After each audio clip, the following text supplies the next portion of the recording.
Hello साथियों, कैसे हो? स्वस्थ हो, मस्त हो? इसी आशा और विश्वास के साथ एक और इन्फॉर्मेटिव सेशन में सभी साथियों का हार्दिक स्वागत, अभिनंदन। साथियों, बात कर रहे हैं commerce grade first paper second, और उसमें अपना जो टॉपिक चल रहा है वो है रोकड़ बही। यानी रोकड़ बही है वो आपकी सहायक पुस्तक भी है और प्रधान पुस्तक भी है। उससे रिलेटेड जो भी क्वेरी है, जो भी आपके डाउट है, उसको आज के सेशन में क्लियर करते हुए आज के सेशन को मैं आगे बढ़ाना चाहूँगा। और सेशन स्टार्ट करने से पहले मेरा वही आपसे निवेदन कि आप इस परिवार के सदस्य बने। तुरंत अपने इस ऑनलाइन प्लेटफॉर्म जिसके माध्यम से आपको घर बैठे बढ़िया तैयारी करने का मौका मिलता है, और साथ में जितने भी गवर्नमेंट वैकेंसी से रिलेटेड जो जानकारियां हम आपको शेयर करते हैं उनका बेनिफिट भी आपको मिलता है। इसलिए आपको एक ही काम करना है कि आपको इस परिवार का सदस्य बन जाइए, और साथ में जो भी सेशन अपन स्टार्ट करते हैं, चाहे वो जानकारी से रिलेटेड हो या आपके सब्जेक्ट से रिलेटेड, फटाफट अपने साथियों को शेयर कर दे, अपने व्हाट्सएप ग्रुप पे शेयर कर दे, ताकि और भी जो साथी कंपटीशन एग्जाम की तैयारी कर रहे हैं उनको आज के इस सेशन को ज्वाइन करने का मौका मिले, साथ में जो जानकारी वो चाहते हैं उनको घर बैठे मिल जाए।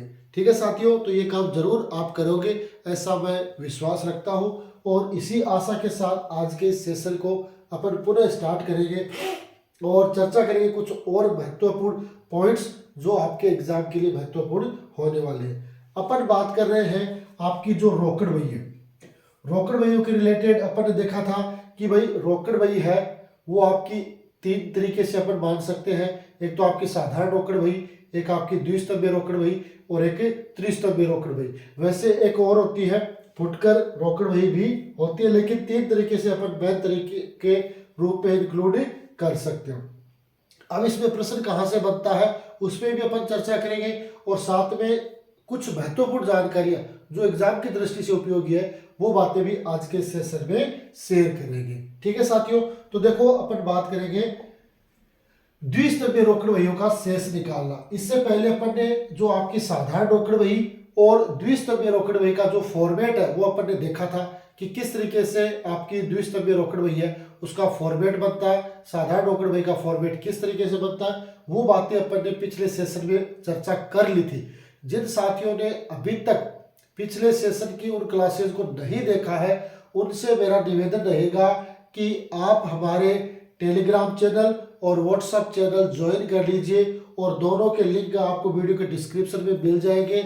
वहां से उन जानकारियों के साथ आप वो पहले के सेशन में देख सकते हो। इसके अलावा इस ऑनलाइन प्लेटफॉर्म पे अपन ने प्ले लिस्ट भी बना रखी है, तो उस प्ले लिस्ट में भी जाकर आप स्कूल लेक्चरर में लगभग 80+ जो सेशन है वो अपलोड किए जा चुके हैं, तो वो आप देखिए उनको और समझिए। ठीक है साथियों, तो आज के सेशन को स्टार्ट करेंगे। सबसे पहले अपन बात करेंगे द्विस्तंभीय रोकड़ बही का शेष निकालना। इसमें क्या होता है ना कि दो खानों वाली रोकड़ बही को बंद करते समय डेबिट पक्ष रोकड़ खाने का योग और क्रेडिट पक्ष वाले रोकड़ खाने का योग लगाकर दोनों का जो अंतर है या शेष को साधारण रोकड़ बही की भांति ही है ना, साधारण रोकड़ बही की भांति ही रोकड़ बही के क्रेडिट पक्ष में बाई बैलेंस है वो सीडी लिखा जाएगा।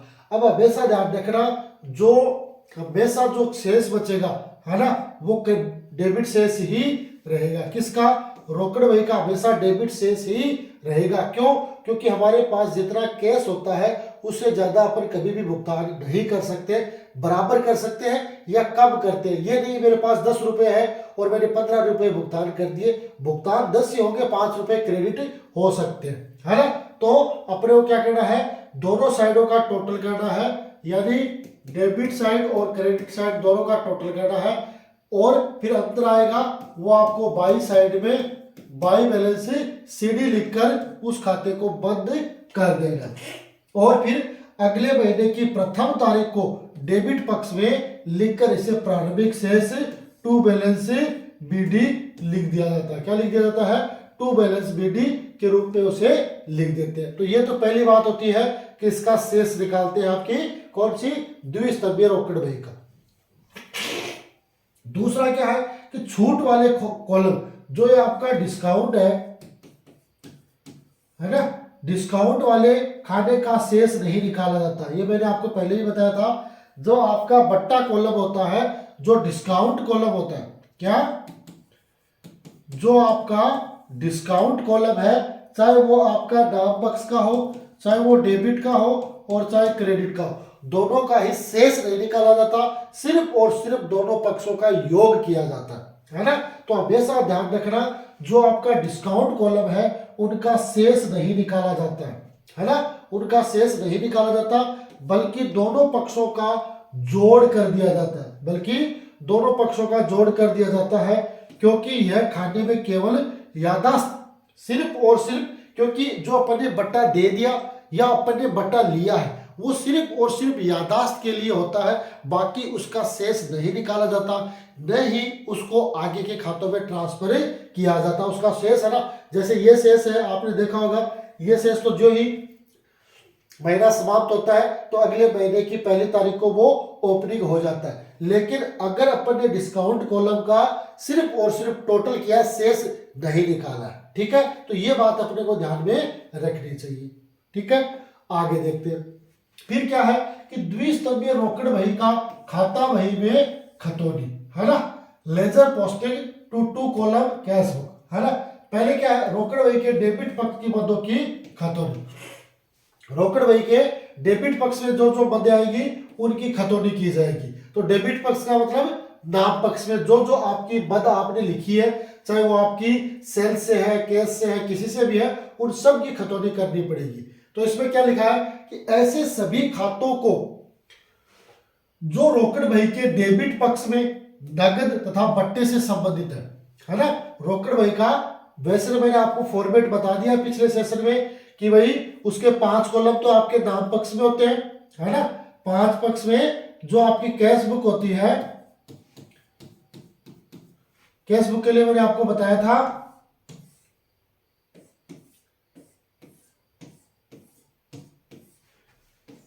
ये फॉर्मेट आपको बताया हुआ है, ये डेट, ये पर्टिकुलर, ये वाउचर नंबर, ये LF, है ना। अब अगर 2 कॉलम है तो ये डिस्काउंट और ये कैश, और फिर वापस वही डेट,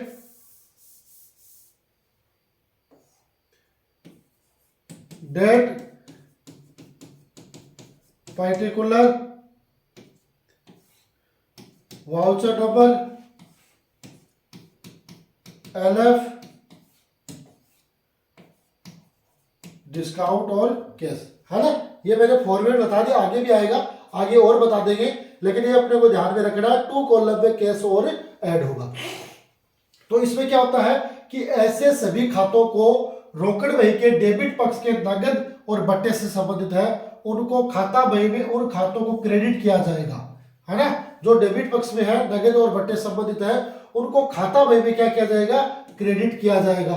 क्योंकि आप भी जानते हैं कि जब हम एंट्री करते हैं तो कभी भी उस खाते का नाम नहीं लिखते जिस खाते को अपन तैयार कर रहे हैं, उसके जस्ट अपोजिट जो खाता है उसको उस खाते में लिखते हैं। जैसे मैं आपको बताऊं कि भाई इसमें अपन ने एंट्री की राम अकाउंट या 2 सेल्स, तो राम के खाते में क्या होगा, 2 सेल्स, और सेल्स के खाते में क्या होगा, बाई राम, है ना। तो इसलिए क्या करेंगे, जो डेबिट पक्ष की नगद और बट्टे संबंधित है उन वजहों को, खातों को क्रेडिट किया जाएगा, और उनके क्रेडिट पक्ष पर क्या लिखा जाएगा, बाई कैश अकाउंट या बाई डिस्काउंट अकाउंट लिखकर संबंधित राशि है वो क्रेडिट पक्ष में लिखनी चाहिए। ऐसा बता रहा है कौन, कि डेबिट पक्ष की अपन खतौनी करते हैं तो इस तरीके से अपने को क्या करना है, खतौनी करनी है। बात मैं कर रहा हूं खतौनी की, खतौनी की मैं बात कर रहा हूं। खतौनी मतलब कि जो जो आपने प्रविष्टियां की है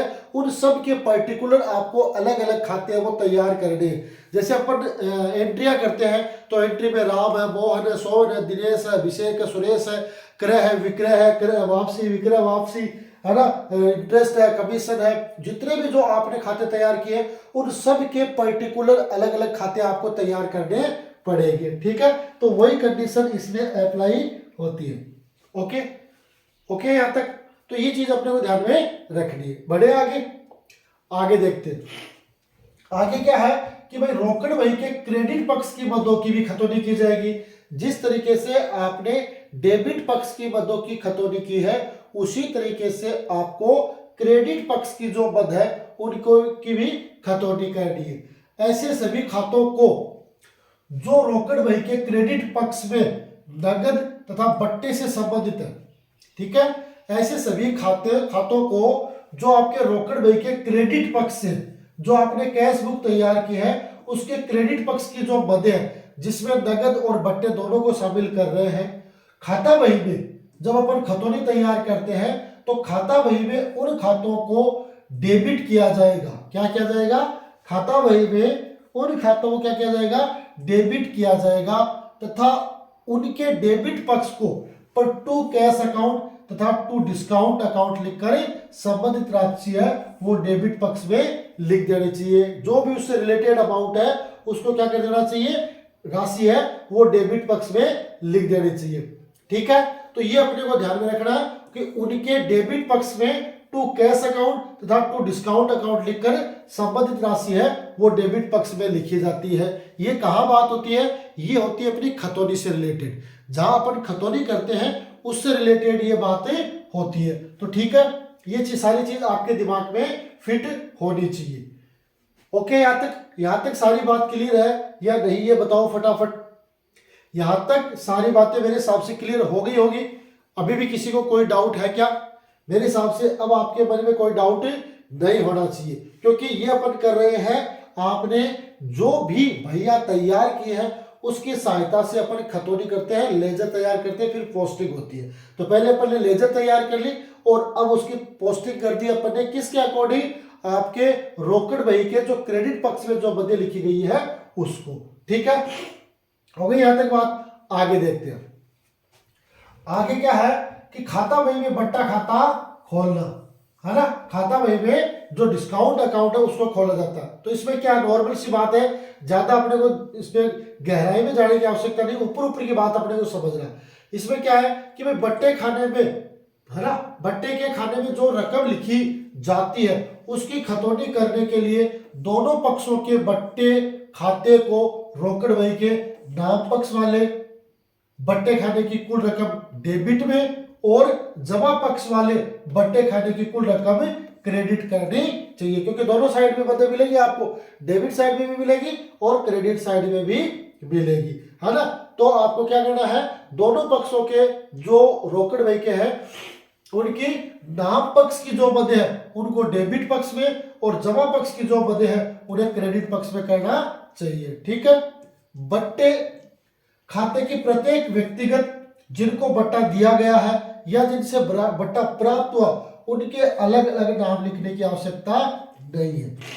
अपने को यहाँ ऐसा नहीं करना है कि भाई जिन जिन व्यक्तियों से हमें डिस्काउंट प्राप्त हुआ है या डिस्काउंट हमने दिया उनका विवरण है वो लिखने की आवश्यकता नहीं है, उनकी जानकारी देने की आवश्यकता नहीं है। क्यों? क्योंकि बट्टा तो नगद के रूप में है, तो नगद जब बट्टा मिल जाता है तो उस पर्टिकुलर व्यक्ति का विवरण देने की आवश्यकता नहीं होती है। ठीक है, बल्कि समस्त बट्टे को जोड़कर नाम पक्ष में to sundries as per cash book लिखा जाता है और जमा पक्ष में है तो by sundries as per cash book लिखना चाहिए। शॉर्ट में sundries as per cash book है तो उसमें सारे के सारे जो बट्टा अमाउंट है वो इंक्लूड हो जाती है।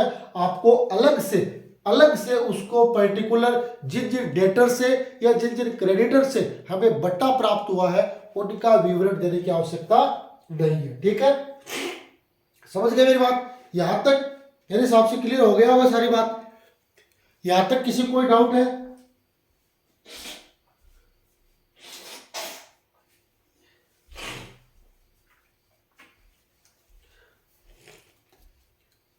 यहां तक किसी को कोई डाउट है? नहीं है? बढ़े आगे, आगे देखते हैं। ये आगे आपकी बट्टे तथा बैंक खानों सहित रोकड़ बही, यानी ये होगी आपकी त्रिस्तंभीय रोकड़ बही। क्या होगी? त्रिस्तंभीय रोकड़ बही। Cash book with discount and bank column और 3 कॉलम कैश बुक, ये इसका फॉर्मेट है। 3 कॉलम कैश बुक। देखो इसमें ये डेट आ गई है ना, ये पर्टिकुलर आ गया, ये वाउचर नंबर आ गया, ये एलएफ आ गया, ये अमाउंट। अमाउंट में 3 कॉलम आपके डिस्काउंट के, कैश के और बैंक के। ये डेबिट साइड हो गई। फिर क्रेडिट साइड में डेट है, पर्टिकुलर है, वाउचर नंबर, एलएफ, फिर अमाउंट, डिस्काउंट, कैश और बैंक। यानी जो जितने कॉलम डेबिट साइड है उतने ही कॉलम आपके क्रेडिट साइड है ना। अगर आपकी एक स्तंभ है तो सिर्फ कैश का कॉलम होगा, द्विस्तंभ है तो कैश और डिस्काउंट होगा, त्रिस्तंभ है तो कैश, डिस्काउंट और बैंक के कॉलम है इसमें लिखे जाएंगे। तो ये फॉर्मेट है। फॉर्मेट को अपने को ज्यादा परीक्षा में पूछा नहीं जाएगा कि भाई फॉर्मेट बनाओ, फिर भी अपने को पता होना चाहिए।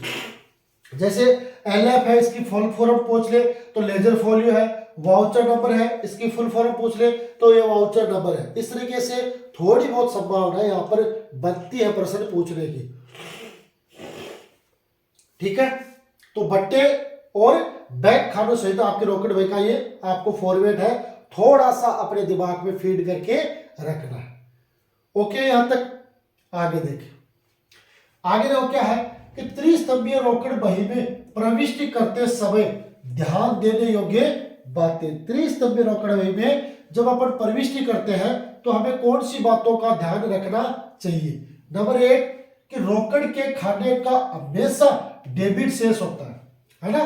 रोकड़ के खाने का हमेशा क्या होगा? डेबिट शेष ही होगा। बैंक का हमेशा डेबिट शेष ही होगा, ये ध्यान रखना। सॉरी, कैश का हमेशा डेबिट शेष ही होगा, जबकि बैंक का डेबिट या क्रेडिट शेष दोनों हो सकते हैं, है ना। वहां पे ओवरड्राफ्ट की स्थिति बन सकती है, लेकिन रोकड़ में कभी भी ओवरड्राफ्ट की स्थिति नहीं बन सकती है। तो इसलिए परीक्षा में अगर ये पूछा जाता है कि रोकड़ का शेष होता है तो हमेशा डेबिट शेष ही होता है ना। जिसे रोकड़ बही के डेबिट में टू बैलेंस बीडी लिख दिया जाता है। जब ये ओपनिंग स्टॉक बनता है तो ये क्या लिखा जाता है?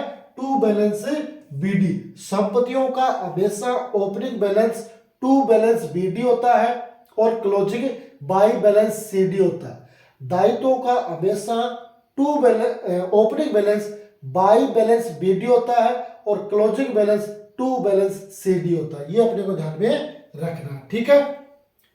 होगी बात। अब आगे क्या है? जबकि बैंक खाने का शेष डेबिट अथवा क्रेडिट हो सकता है। मैंने बताया है कि भाई रोकड़ बही का हमेशा डेबिट शेष ही होता है, लेकिन अगर बैंक है तो बैंक में डेबिट शेष भी हो सकता है और क्रेडिट शेष भी हो सकता है।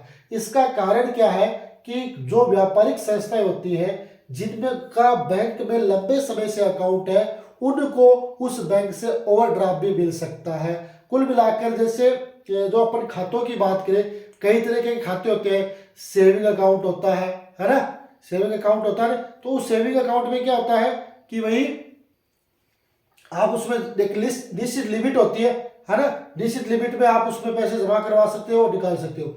लेकिन एक व्यापारिक खाता होता है जिसको करंट अकाउंट कहते हैं। उस करंट अकाउंट में आप दिन में कितनी बार भी पैसे निकालो और कितनी बार भी जमा कराओ, है ना। तो उस करंट अकाउंट पर उस व्यापारिक संस्था को बैंक द्वारा कई बार 90 दिन के लिए ओवरड्राफ्ट की स्थिति है वो दी जाती है कि उनके खाते में पैसे नहीं है, फिर भी वो ज्यादा पैसे यूज कर सकते हैं एक निश्चित लिमिट पर, है ना। तो इसलिए बैंक खाते का शेष है वो डेबिट और क्रेडिट है वो दोनों हो सकता है। अतः बैंक खाते में शेष लिखते समय यदि वह डेबिट है तो डेबिट में टू बैलेंस बीडी लिखा करें, और यदि क्रेडिट है तो क्रेडिट में बाय बैलेंस बीडी लिख कर देते हैं, है ना। ये मैंने बता दिया कि भाई रोकड़ का तो हमेशा डेबिट होगा तो टू बैलेंस बीडी लिखा जाएगा, लेकिन बैंक का अगर डेबिट है तो टू बैलेंस बीडी लिख देंगे ओपनिंग, और अगर क्रेडिट शेष है तो क्या लिख देंगे? ओपनिंग बाय बैलेंस बीडी लिखकर उस खाते की शुरुआत है वो कर देंगे। ये कब होगा? ये ओपनिंग वर्ष के प्रारंभ में होगा, ठीक है। ओके, यहां तक बढ़े आगे देखो। आगे क्या है, ये पहली कंडीशन होगी, ध्यान रखने होगी बातें में। दूसरी कंडीशन है आपकी विपरीत प्रविष्टि। विपरीत प्रविष्टि जिसे क्या कहते हैं, कॉन्ट्रा एंट्री। कॉन्ट्रा एंट्री में क्या होता है, कॉन्ट्रा एंट्री में ये होता है कि जिससे बैंक और कैश दोनों की राशि प्रभावित होती है, वो कॉन्ट्रा एंट्री मानी जाती है। ठीक है, इसमें क्या है कि कार्यालय से बैंक में रुपए जमा कराने पर, कार्यालय से बैंक में रुपए जमा कराने पर या कार्यालय के लिए बैंक से रुपए निकालने पर प्रविष्टि या रोकड़ बही में दोनों ओर की जाती है ना। प्रविष्टि या रोकड़ बही में दोनों ओर की जाती है। रोकड़ बही के दोनों पक्षों में लेखा होने के कारण इसे विपरीत प्रविष्टि भी कहते हैं। क्या है कि रोकड़ बही की ये दोनों पक्षों में प्रविष्टि होगी तो इसे क्या कहेंगे, विपरीत प्रविष्टि भी कहते हैं। इसके लिए लेन देन के सामने खाता प्रसंख्या जो आपका एलएफ होता है ना, लेजर फोलियो, उसमें सी लिखा जाता है और सी का अर्थ होता है कॉन्ट्रा एंट्री। जैसे ये एंट्री है बैंक में जमा करवाए, तो बैंक में जमा करवाओगे तो एंट्री क्या होगी, bank account DR to cash account. तो बैंक में जमा करवाए तो क्या एंट्री होगी, bank account DR to cash account. अब जो बैंक है, बैंक वाले कॉलम में क्या एंट्री होगी, टू कैश। क्या होगी, टू कैश, यानी डेबिट साइड में लिखा जाएगा टू कैश। और कैश वाला अपने खाते में क्या एंट्री करेगा, बाई बैंक, और कैश के कॉलम में अमाउंट लिखी जाएगी, है ना। तो जो एलएफ है लेजर फोलियो, वहां पर एक बड़े शब्दों में सी लिखा जाएगा जिसे अपन क्या कहेंगे, कॉन्ट्रा एंट्री कहेंगे। जिसे क्या कहेंगे, कॉन्ट्रा एंट्री कहेंगे।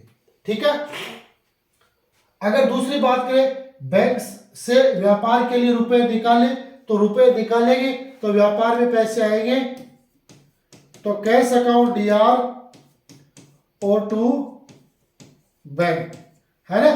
तो अब इसमें कैश अकाउंट में क्या एंट्री करेगी, टू बैंक, और बैंक क्या करेगा, बाई कैश। और जो एलएफ है वहां पे बड़े से शब्दों में सी लिखा जाएगा जिसका मतलब होगा कॉन्ट्रा एंट्री। कुल मिलाकर बैंक और कैश है एक साथ प्रभावित होते हैं तो वहां पर कॉन्ट्रा एंट्री की जाती है। वहां पर क्या करेंगे, कॉन्ट्रा एंट्री करेंगे, है ना।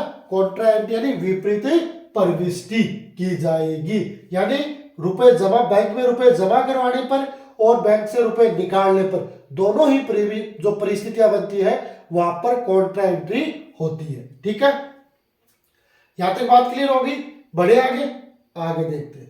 थर्ड पोजीशन में क्या है, थर्ड पोजीशन में यदि प्राप्त चेक उसी दिन बैंक में जमा नहीं कराया जाता, ये ध्यान में रखना। यदि प्राप्त चेक इंपॉर्टेंट है भैया, है ना, क्या है, इंपॉर्टेंट। यदि प्राप्त चेक उसी दिन बैंक में जमा नहीं करवाया जाता है तो उसे रोकड़ खाने में ही लिखा जाएगा, है ना।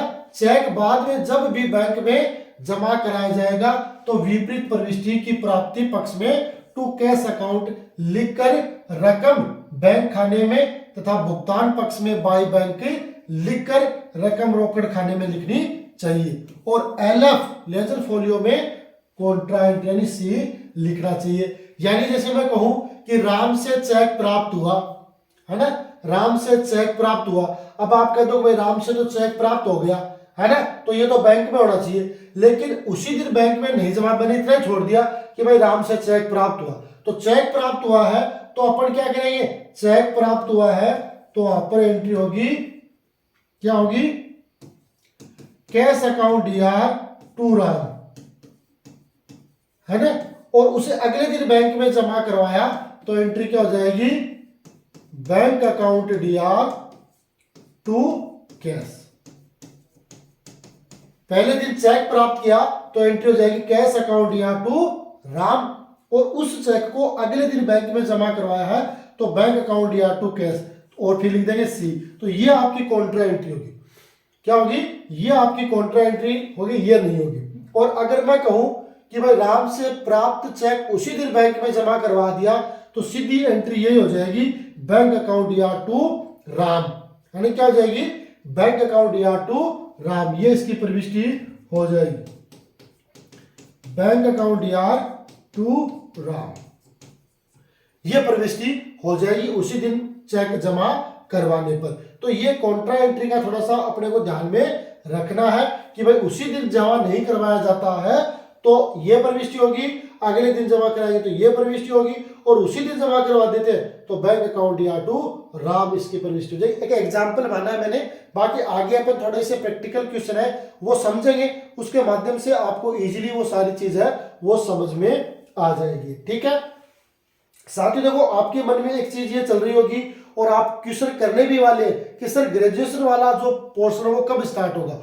देखो ग्रेजुएशन वाला भी स्टार्ट करेंगे, लेकिन पहले अपने को 11वीं 12वीं का जो बेसिक जो मैटर होता है वो समझ लेना चाहिए। फंडामेंटल जो अपन समझ लेंगे तो फिर ग्रेजुएशन की चीज है वो हमारे आसानी से समझ में आ जाएंगी। ग्रेजुएशन का बहुत ज्यादा इसमें मैटर है नहीं, एक तो आपकी जो कॉस्टिंग है उसका मैटर है, एक आपका ऑडिटिंग वाला है, एक आपका जो स्टैटिक का पोर्शन है वो है, इसके अलावा आपका थोड़ा बहुत है अपन माने तो जो वर्किंग कैपिटल है, फाइनेंशियल अकाउंट है वो पोर्शन है। तो कुल मिलाकर ये मैटर ज्यादा है, बाकी वो मैटर कम है, उसको तो इसी से रिलेटेड सारा का सारा मैटर अपन जोड़ के आसानी से समझ सकते हैं, लेकिन ये समझ में आएगा तभी वो समझ में आएगा, है ना। तो ये चीज अपने को ध्यान में रखनी है। और जो घुमा के क्वेश्चन आते हैं ना वो आपके 11वीं और 12वीं का जो पाठ्यक्रम है उसी में से आते हैं। ग्रेजुएशन वाले तो देखो मैं आपको अभी बता देता हूं, जैसे ऑडिटिंग वगैरह का है, कॉस्टिंग का है, वो सेम टू सेम आता है ना, उसमें बहुत ज्यादा घुमा के नहीं देता, सीधा का सीधा सवाल देता है, उसको समझना होता है और उसका आंसर अपने को देना होता है। तो इस चीज को अपन बारीकी से समझ लेंगे तो फिर अपने को किसी प्रकार की कोई दिक्कत नहीं होगी। तो ये समझ लिया आप कि भाई चेक उसी दिन बैंक में जमा करवाते हैं या नहीं जमा करवाते, तो क्या आपको ध्यान में रखना है। ठीक है, चौथा पॉइंट क्या है कि रोकड़ चेक या बैंक ड्राफ्ट प्राप्त करते हैं उसे प्राप्ति पक्ष में रोकड़ खाने में लिखना चाहिए। भाई चेक है, रोकड़ है, बैंक ड्राफ्ट अपन प्राप्त करेंगे तो क्योंकि ये प्राप्ति हमारे लिए तो उसे प्राप्ति पक्ष में लिखा जाएगा, है ना। जैसे रोकड़ खाने में लिखा जाएगा, ये अभी मैंने बताया प्राप्त किया तो कैश अकाउंट या टू राम, है ना, तो इसको अपन क्या लिखेंगे टू राम और कैश के कॉलम में एंट्री करेंगे। ठीक है, ओके, यहां तक आगे देखते। आगे पांचवा पॉइंट क्या कहता है, सावधानियां है। जब हम कोई चेक या बैंक ड्राफ्ट प्राप्त करते हैं और उसे उसी दिन बैंक में जमा करवा देते हैं तो उस प्राप्ति पक्ष में रोकड़ खाने में न लिखकर बैंक खाने में लिखना चाहिए। जैसे मैं अभी आपसे बता रहा हूं कि भाई राम से चेक प्राप्त हुआ और उसी दिन बैंक में जमा करवा दिया तो अपन क्या करेंगे बैंक अकाउंट या टू राम्स अकाउंट, है ना। तो अब अपन के रोकड़ खाते में न लिख के बैंक के खाने में लिखेंगे और यहां पर किसी प्रकार की कोई कॉन्ट्रा एंट्री भी नहीं होगी, है ना, क्योंकि चेक अपन ने प्राप्त किया और उसको उसी दिन बैंक में जमा करवा दिया तो डायरेक्ट बैंक का काम होगा, वहां पर रोकड़ का कोई काम नहीं होगा। आगे देखते हैं 6 नंबर क्या कह रहा है कि चेक अथवा रोकड़ प्राप्त करते समय जो बट्टा दिया जाता है उसको प्राप्ति पक्ष में रकम के सामने बट्टे के खाने में लिखना चाहिए। अगर अपन कोई चेक प्राप्त कर रहे हैं, कोई रोकड़ प्राप्त कर रहे हैं और उस समय अपन डिस्काउंट दे रहे हैं, है ना, तो उस डिस्काउंट को अपने को प्राप्ति पक्ष में जो बट्टा का कॉलम है, डिस्काउंट का एक अलग कॉलम होगा उसमें अपने को शो करना है ना, कब जब अपन डिस्काउंट देते हैं। ठीक है, ओके, आगे देखते हैं। 7 नंबर क्या कह रहा है कि रोकड़ी भुगतान पक्ष में रोकड़ खाने में लिखना चाहिए। तो ये बात तो सही है कि भाई रोकड़ी जितने भी भुगतान है वो अपने को भुगतान पक्ष के जो रोकड़ का कॉलम है उसी में उसकी एंट्री करनी चाहिए। ठीक है, ये भी सही है। अगला क्या कह रहा है कि चेक द्वारा भुगतान करने पर भुगतान पक्ष में बैंक के खाने में लिखना चाहिए। हाँ सही है, क्योंकि अगर अपन कोई भी भुगतान नगद करेंगे, है ना, तो वो राशि कहां से कम होगी, नगद से कम होगी, और अगर कोई भी भुगतान अपन चेक से करेंगे तो वो राशि कहां से कम होगी, बैंक से कम होगी, तो वो बैंक में ही लिखेंगे। तो अगर चेक से भुगतान करते हैं तो बैंक कॉलम में ही कमी आएगी, बैंक की अमाउंट में कमी आएगी, और अगर रोकड़ में भुगतान करते हैं तो आपके कैश में है वो कमी आएगी। तो ये सारी बातें क्लियर है, यहां तक क्लियर है। आगे देखिए, आगे 9 नंबर क्या कह रहा है कि जब व्यापारी किसी लेनदार या किसी खर्चे का भुगतान चेक से करता है तो क्रेडिट पक्ष में बैंक खाते में लिखा जाएगा, है ना। कोई भी अपन क्रेडिटर चेक से भुगतान करता है ना, तो उसकी एंट्री कहां होगी, बैंक के कॉलम में क्रेडिट पक्ष में लिखी जाएगी। अपन का बात करें भुगतान की और चेक के माध्यम से, तो जैसे मैं बात करूं कि भाई क्रेडिटर है ना, तो creditors accounts DR to bank, है ना।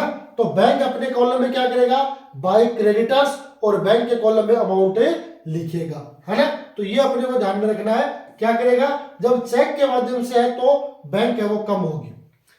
10 नंबर क्या कह रहा है कि रुपयों का भुगतान करते समय मिलने वाले बट्टे को रोकड़ बही के जमा पक्ष में बट्टे के खाने में लिखना चाहिए। जमा पक्ष में बट्टे के खाने में अपने को उसको लिखना होता है ना। जमा पक्ष यानी अपना कौन सा पक्ष हो गया, क्रेडिट पक्ष हो गया, तो क्रेडिट पक्ष में इसको लिखना होता है। रुपयों का भुगतान करते समय अपन किसी को भी पेमेंट करते हैं तो भुगतान करते समय अपने को 100, 50, 200, 500 रुपए कम देते हैं, तो वो कम अपने लिए एक तरीके से आय का काम करते हैं, तो इसलिए इसे जमा पक्ष में बट्टे के कॉलम में इसकी राशि है वो दिखानी चाहिए। ये बात कहता है आपका लेखांकन नियम, और साथ में जो आपके अकाउंटिंग स्टैंडर्ड के साथ साथ जो बैंकिंग ट्रांजैक्शन से संबंधित जो रूल वगैरह है वो सारी की सारी है, वो यही बात है वो बताते हैं। ठीक है, हो गई ये कुछ सामान्य जानकारियां है वैसे, है ना।